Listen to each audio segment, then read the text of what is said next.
मूसा को कहा गया कि तू एक मकदस जमीन पर एक हैकल खड़ी करेगा जिसमें एक सहन, फिर पाक मुकाम और फिर उसके बाद पाक तरीन मुकाम होगा।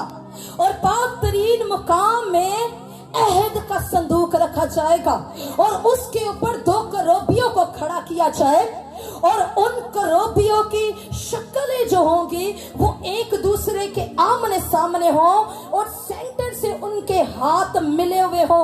और जब तू ऐसा करेगा तो फिर वहां पे जो अहद का संदूक और करोबी खड़े किए जाएंगे, वहां पर मैं अपना शिकायना यानी के आसमान का जलाल जाहिर किया करूंगा। और जैसे तू देखे कि वो जलाल आके ठहरना शुरू हो चुका है, समझ जाना कि तेरे खुदा की हजूरी उस जगह पर मौजूद है। और अब समझ जाना कि वो वक्त होगा जब मैं तुझसे बोलना शुरू करूंगा, जब तू मुझे महसूस करना शुरू करेगा और जब तू मेरी कुव्वत को देखना शुरू करेगा। और मूसा ने उस हैकल को कायम करवाया। मूसा ने उस बात को बनी इसराइलियों को बताया और बनी इसराइलियों ने मिलकर जब उस हैकल को खड़ा किया तो उस वक्त खुदा का जलाल आके ठहरता।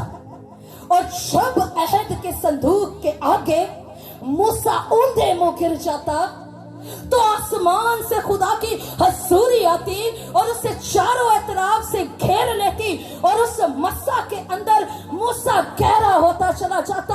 और जब वो उस हजूरी को देखता, जब वो उस मस्सा को देखता, उसकी आंखों में और ज्यादा आंसू आना शुरू हो जाते। वो और ज्यादा मामूरी में जाता चला जाता और ज्यादा खुदा में बढ़ता चला जाता। लेकिन मेरे अजीजों, आज की रात हम सीख रहे हैं कि खुदा उनके दरमियान में सुकूनत करना चाहता है। खुदा चाहता क्यों है सुकूनत करना? क्यों खुदा बनी नौ इंसान के दरमियान में रहना चाहता है? क्यों वो इंसान से बात करना चाहता है? आपने देखा होगा वो इब्राहिम पर अपना इल्हाम जाहिर करता था, वो याकूब पर अपना इल्हाम जाहिर करता था, वो इसहाक पर भी अपना इल्हाम जाहिर करता था। खुदा बनी नू इंसान के दरमियान में सुकूनत इस वजह से चाहता था क्योंकि जब आप उसके पिछले हिस्सा में आते हैं, पैदाइश की किताब में आते हैं, तो वहां पर आपने सीखा होगा खुदा ने हर एक चीज को तख्लीक किया कलमा कुल से।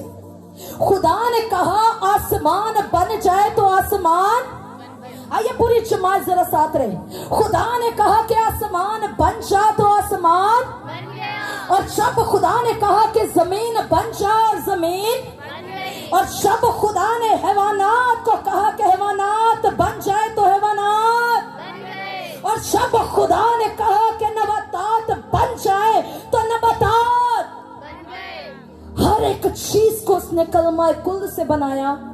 लेकिन जब बारी आती है आदम की तो कलमा कुल से नहीं बनाया गया, आदम मोहब्बत के साथ बनाया गया।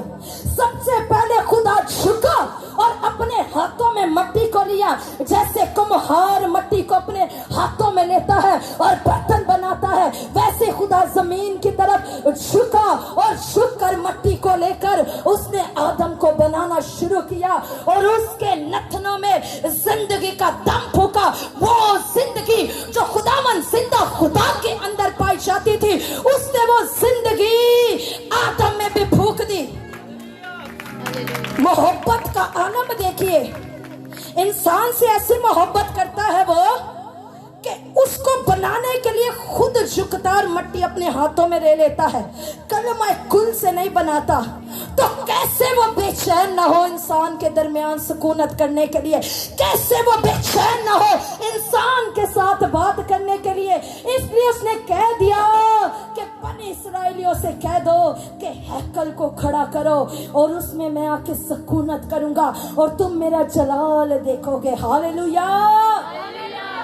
और फिर उस हैकल को कायम किया गया। खुदा का जलाल मुसलसल जाहिर होता रहा और वो उनसे बात करता रहा।